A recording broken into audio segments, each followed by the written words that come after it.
Yes વિદ્યાર્થી મિત્રો, હવે આજે આપણે જે ટોપિક લીધો છે આગળ પાર્ટ 1 ઓલરેડી મુકાઈ ગયું છે. કદાચ તમે ન જોયું વિદ્યાર્થી મિત્રો, દરેકને એક નમ્ર વિનંતી છે કે આગળ શેર અરજીની જે પણ વિધિ છે સૌથી પહેલા એ વિડીયો જોવો, ત્યારબાદ ભલે તમે આ વચ્ચેથી વિડીયો સ્કીપ કરીને ત્યાં જવું પડે, સૌથી પહેલા એ વિડીયો જોઈ લો. એની અંદર જે સમજૂતી આપી છે એ સમજૂતી વિદ્યાર્થી મિત્રો 70% આનામાં જે છે એ તમને કામ આવશે. એટલે જો કે અહીંયા કવર થઈ જ જશે, પણ ત્યાં મેં તમને એટલે કીધું વ્યવસ્થિત એક એક લાઈન સમજાવી છે.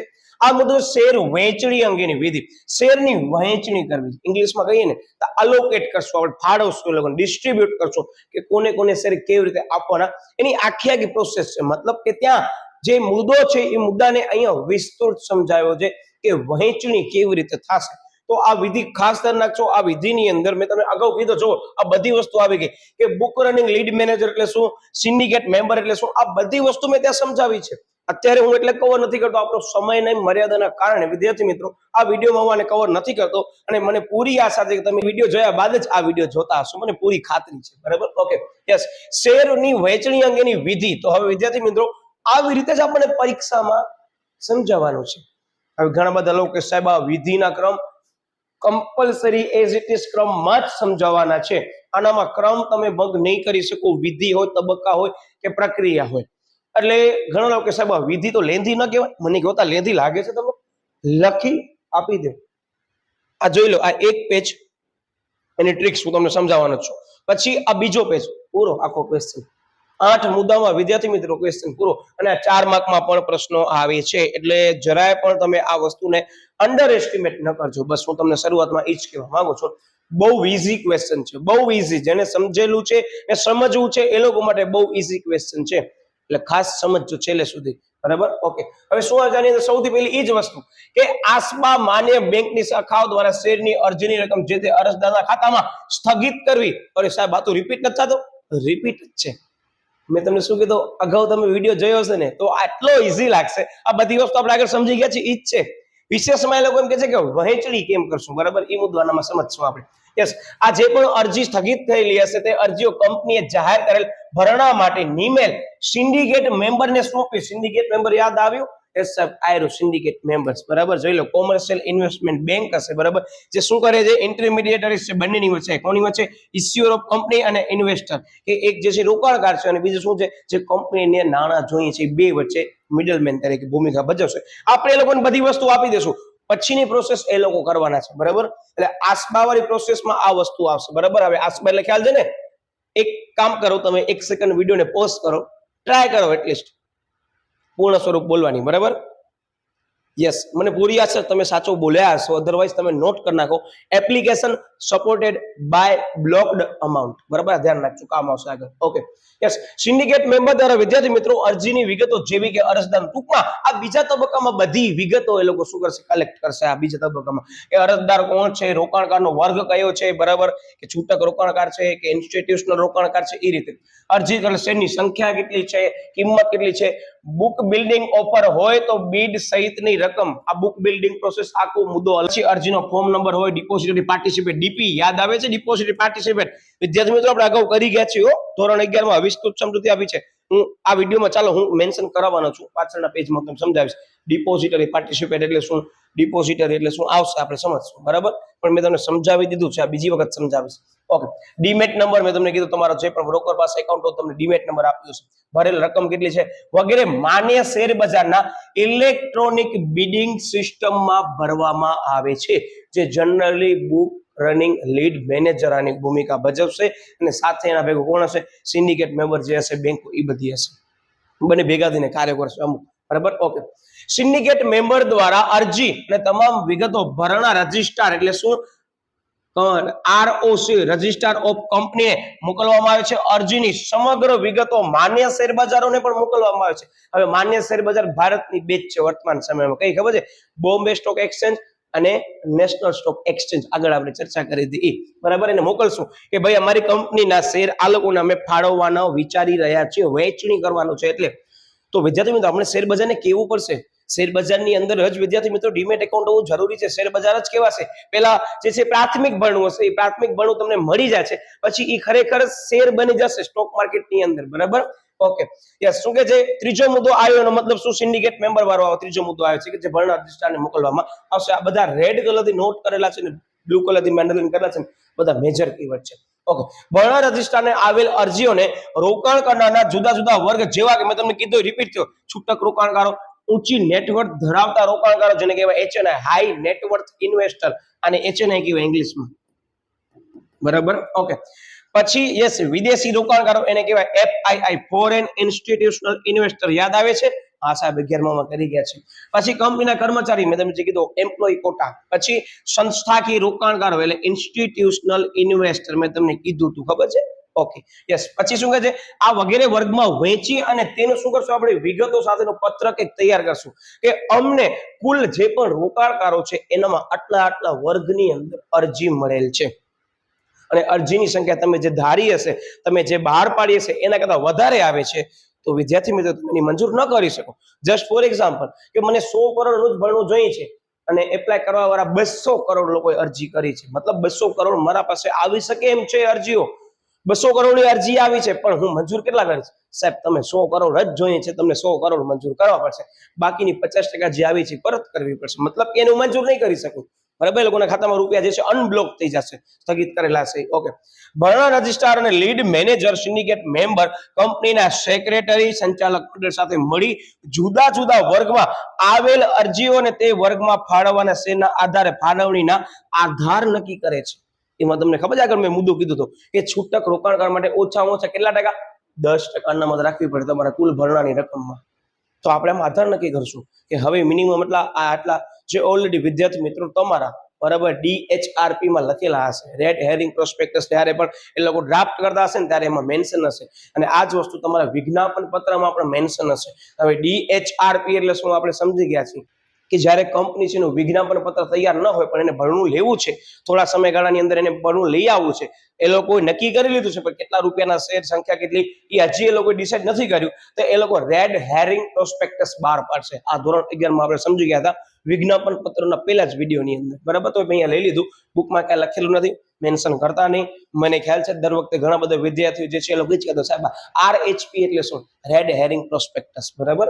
ઓકે બીજી વિશેષમાં ચર્ચા આપણે પછી કરશું. હવે કેટલા મુદ્દા કર્યા સાહેબ આપણે 5 મુદ્દા કર્યા. આ 5 મુદ્દા કેમ યાદ રાખવાના સરસ મજાની ટ્રિક્સ છે. જોજો આ ટ્રિક્સ પરીક્ષાની અંદર આ તમને યાદ રાખવા માટે કરીને છે આ લખીને મૂકી નથી દેવાનું. શું સૌથી પહેલા સાહેબ અરજીની રકમ અરજદારના ખાતામાં સ્થગિત કરશું અને સિન્ડિકેટ મેમ્બરને આપણે સોંપશું. બીજો મુદ્દો સિન્ડિકેટ મેમ્બરને અરજી મળી હશે એ વિગતો માન્ય શેરબજારના ઇલેક્ટ્રોનિક બિડિંગ સિસ્ટમમાં ભરશે. સરળ ભાષામાં કહું તો આગળના વિડીયોમાં મેં તમને સમજાવીને ઇલેક્ટ્રોનિક બિડિંગ સિસ્ટમ જ કહેવાય જે આપણે આગળ સમજા આસપાવરો મુદ્દો બરાબર. ઓકે પછી ભરણા રજિસ્ટ્રારને મોકલવામાં આવશે. મુદ્દા નંબર 1 અરજીની રકમ અરજદારના ખાતામાં સ્થગિત કરી અને સિન્ડિકેટ મેમ્બરને સોંપશું. મુદ્દા નંબર 2 શું આવશે સિન્ડિકેટ મેમ્બર માન્ય શેરબજારના ઇલેક્ટ્રોનિક બિડિંગ સિસ્ટમમાં ભરશે. બીજો મુદ્દો ત્યારબાદ શું થશે સાહેબ રજિસ્ટ્રારને મોકલવામાં આવશે અને અરજીની સમગ્ર વિગતો માન્ય શેરબજારને પણ મોકલવું પડશે BSE ને NSE ને કે ધર્મેન્દ્ર સર આ કંપનીની અંદર શેરની અરજી કરી છે જેને અમે શેર ફાળવવા માંગીએ છીએ સિન્ડિકેટ મેમ્બરે બધી પ્રોસેસ કરી લીધી હશે કારણ કે મારા ખાતામાં શેર આવશે અત્યારે તો ડીમેટ ખાતામાં આવશે માન્ય શેર બજારમાંથી. માન્ય શેર બજારને તો ખબર હોવી જોઈએ ને કે ધર્મેન્દ્ર સરનો ડીમેટ એકાઉન્ટ છે એનામાં શેર આવશે બરાબર. આ વસ્તુ એક પછી શું કહે છે કે રોકાણકારના વર્ગમાં વહેંચી અને તેનું સંપૂર્ણ વિગતો સાથે પત્રક તૈયાર કરશું. પત્રક આગળ આવશે સમજવામાં એટલે કે આટલા આટલા રોકાણકારો આપણી કંપની અંદર હવે રોકાણ કરવાના છે અને ફાળવશું આપણે.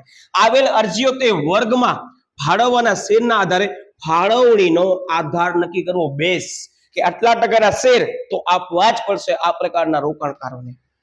જેમાં એવું બની શકે ઘણી બધી એપ્લિકેશનમાંથી અમુક ટકા એપ્લિકેશન આપણે મંજૂર કરશું બરાબર. એ કેવી રીતે કરશું આગળની પ્રોસેસમાં આવશે. એટલે મુદ્દો આમ 1 થી 5 મુદ્દા હું એવરી યર મારા સ્ટુડન્ટને કહું પહેલા 1 થી 5 મુદ્દા બહુ સરસ મજાના તૈયાર કરી નાખું.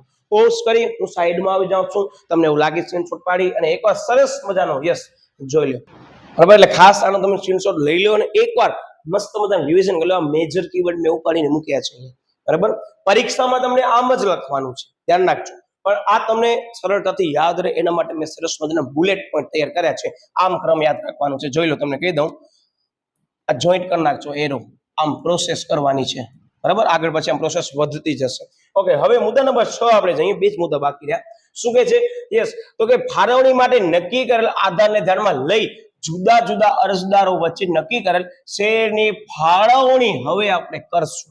ફાળવણી ઓફિશિયલી આપણે એને કરશું કે ભાઈ આટલા ટકા લોકોને આપી દો તમે શેર, બરાબર, અરજી કર્યા છે એ લોકોને. ત્યારબાદ ભરણા રજિસ્ટ્રાર દ્વારા શેર ફાળવણીનું એક પત્રક તૈયાર કરશે. કોણ કરશે? ભરણા રજિસ્ટ્રાર કરશે. એક પત્રક તૈયાર કરશે જેમાં શું કહેશે? માન્ય શેર બજાર, પછી ડિપોઝિટરી અને સેબીને મોકલી આપશે. હવે તમને સમજાવું એક્ઝામ્પલ તરીકે. ચાલો તમને જે એક્ઝામ્પલ કીધું ને સમજી લઈએ. સૌથી પહેલા અહીંયા કોણ હશે ખબર છે? રોકાણકાર.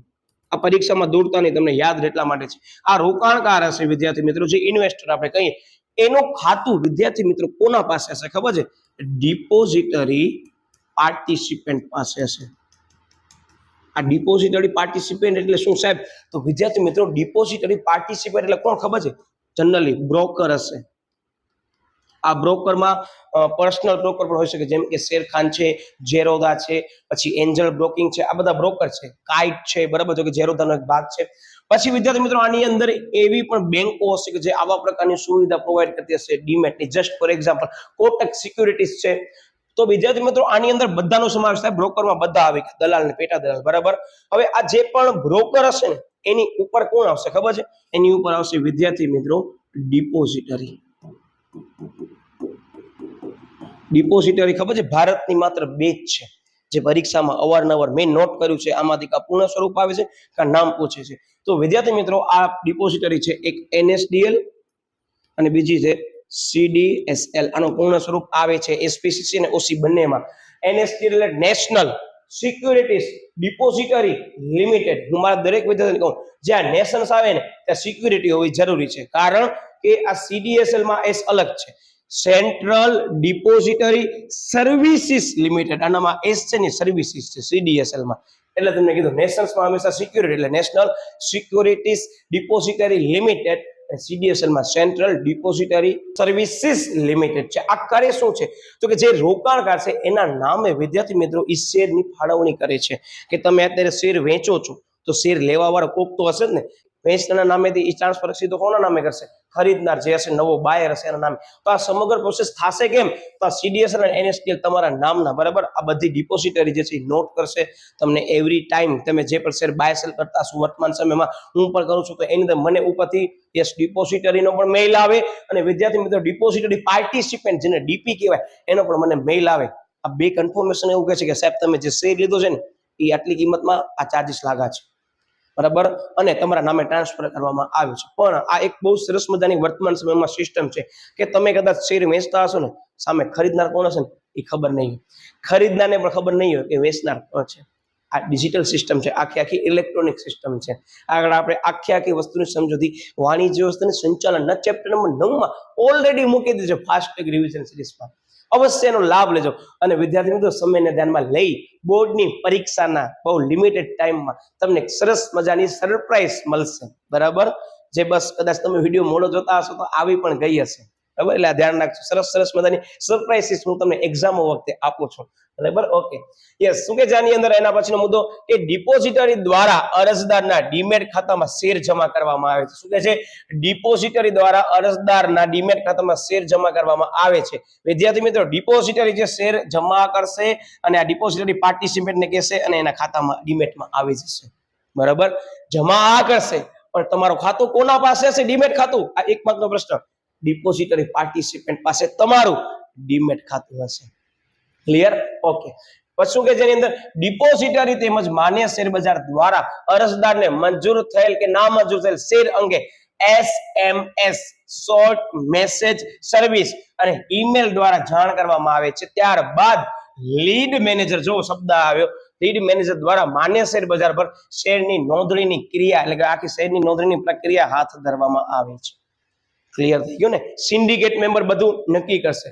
પછી ઓન રોલ ઓન ગોઈંગ માર્કેટની અંદર જે પણ બધી પ્રોસેસ કરવાની છે સ્ટોક માર્કેટમાં એ બધો બુક રનિંગ લીડ મેનેજર કરતા હોય કે ભરણું ભરાતું નથી તો બાયંધરી દલાલ અંડરરાઇટર એટલે કે અંડરરાઇટિંગ જે છે એ બધું કરી રાખશે પહેલાથી.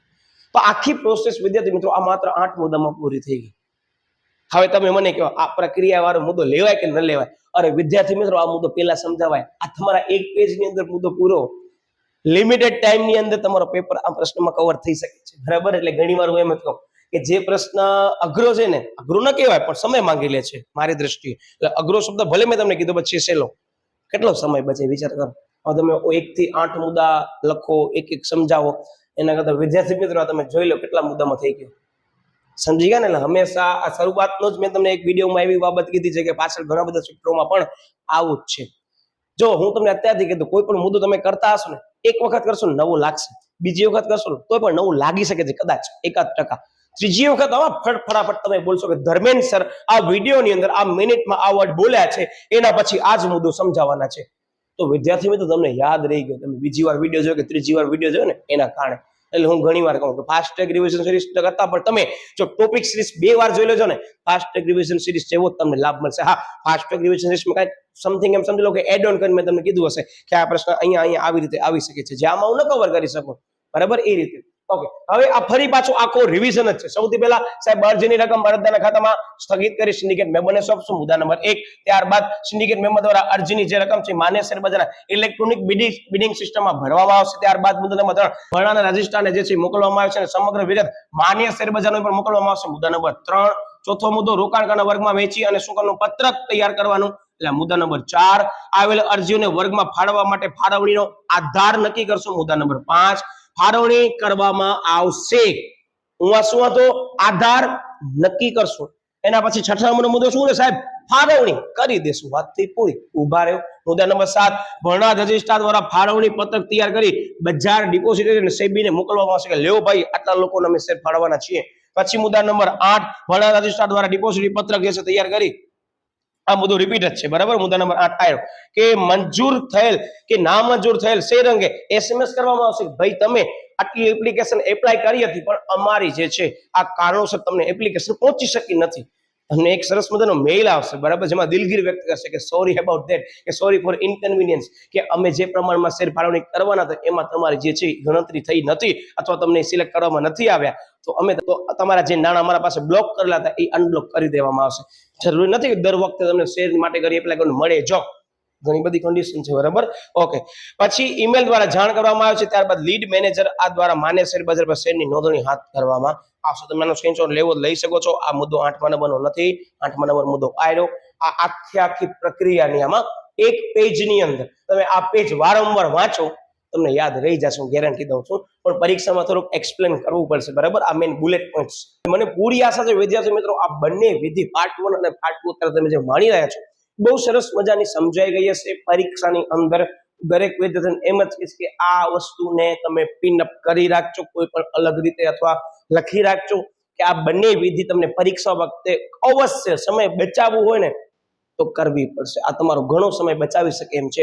તો મને પૂરી આશા તમને સમગ્ર આખો વિડીયો સમજાઈ ગયો હશે અને તમારા મિત્રો વર્તુળની અંદર કોઈ પણ વિદ્યાર્થીને આ ટોપિક બાબતે વિદ્યાર્થી મિત્રો કોઈ પણ પ્રશ્ન હોય તો તમને દરેકને એ જ કહું છું કે એ લોકો સુધી પણ આ વસ્તુની માહિતી પહોંચાડો.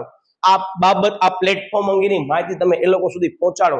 એ લોકોને પણ ખબર હોવી જોઈએ કે સમજવો હોય ને તો તમારા પાસે નોલેજ ગેઇન કરવું હોય ને તો મોસ્ટ વેલકમ, તમે અહીંયા આવી અને તમે જ્ઞાન મેળવી શકો છો, બરાબર? અમુક વસ્તુ મેં તમને જે સમજાવી છે ને એ તમે નોટ કરજો.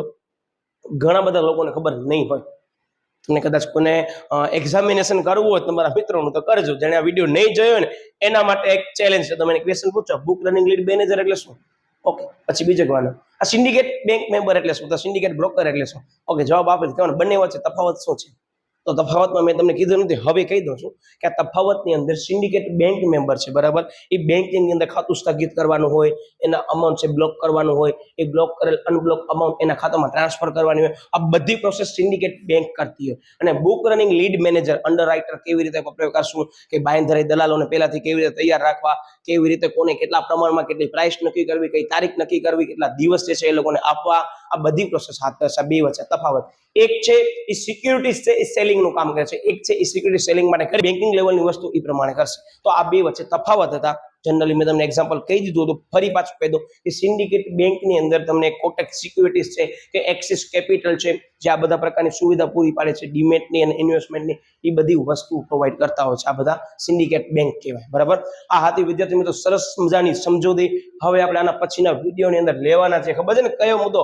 યસ, શેર વેચણી કે સેક્રેટરીની ફરજ, જે સારા એવા પ્રમાણમાં પૂછાય છે, બરાબર? 4 માર્કની અંદર પણ અને 3 માર્કની અંદર પણ. તો મળીએ છીએ ફરી પાછો નવા ટોપિક સાથે. ત્યાં સુધી બાય બાય.